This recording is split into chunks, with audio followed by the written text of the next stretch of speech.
Hai korang, Assalamualaikum. Okay, kita nak pukul 7 dah sekarang ni kan. So saya baru sampai rumah.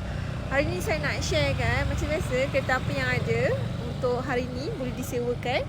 Ada yang bertanya dengan saya, ada kereta apa tak hari ni available apa semua tu kan. So saya respon lah dengan sepantas yang boleh. Okay, walaupun saya sewa dekat office. Okay, untuk Myvi ni korang boleh tengok Myvi kita RM100 sehari. Ada yang kata dengan saya tayar ni kurang angin ke apa ke, tapi saya share dengan korang tayar saya macam mana.